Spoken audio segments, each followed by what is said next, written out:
Hello guys, ഇന്ന് അമ്മയ്ക്ക് ചോറ് വേണമെന്ന് പറഞ്ഞുകൊണ്ട് ഞാൻ ചോറും കറിയൊക്കെ റെഡിയാക്കിയിട്ട് അമ്മ നിൽക്കുന്ന കടയിലോട്ട് പോവാണ് ഗൈസ്. കുറച്ച് നടന്നാണെങ്കിലും ഞാൻ അവസാനം അവിടെ എത്തി കേട്ടോ. അവിടെ എത്തി ഒരു കുഞ്ഞു കട, ഒരു കുഞ്ഞു ചെറിയ കട. കടക്കാര്യങ്ങളൊന്നും അറിഞ്ഞൂടെങ്കിലും ഞാൻ കുറേ നേരം അവിടെ ഇരുന്നു കേട്ടോ. വാങ്ങുന്നതും എടുക്കുന്നതും തിരിച്ച് പൈസ കൊടുക്കുന്നതൊക്കെ നോക്കി ഇങ്ങനെ കുറേ നേരം അവിടെ ഇരുന്നു. അങ്ങനെ വൈകുന്നേരം ആയപ്പോൾ അമ്മ ചായ ഇട്ടു തന്നു കേട്ടോ. ചായയൊക്കെ കുടിച്ച് കുറേ നേരം സംസാരിച്ചുകൊണ്ടിരുന്നു. അതിൻ്റെ ഇടയ്ക്ക് അമ്മയുടെ ഒരു കൂട്ടുകാരി വന്നു, കിഴങ്ങൊക്കെ കൊണ്ടു തന്നു. അതൊക്കെയായി തിരിച്ച് വീട്ടിലോട്ട് പോകാനായിട്ട് ഇറങ്ങി കേട്ടോ. അങ്ങനെ സഞ്ചിയൊക്കെ എടുത്ത് ഞാൻ ഓട്ടോറിക്ഷ കയറി കേട്ടോ.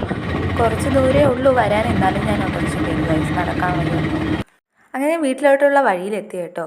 ഗേറ്റ് തുറന്നിട്ടിട്ടുണ്ട്, ട്രെയിൻ വരില്ല എന്നുള്ള വിശ്വാസത്തിൽ ഞാൻ മുന്നോട്ട് നടന്നു. അപ്പോൾ വീഡിയോ ഇഷ്ടമായെങ്കിൽ ലൈക്ക്, ഷെയർ, സബ്സ്ക്രൈബ് ചെയ്യാൻ മറക്കല്ല് കേട്ടോ. സപ്പോർട്ടും ചെയ്യണം, എല്ലാവരും സപ്പോർട്ട് ചെയ്യണം. അപ്പോൾ വീഡിയോ ഇത്രയേ ഉള്ളൂ. വീഡിയോ ഇഷ്ടമായെങ്കിൽ ലൈക്ക്, ഷെയറും സബ്സ്ക്രൈബും ചെയ്യാൻ മറക്കല്ല്. അപ്പോൾ ബൈ ഗായ്സ്.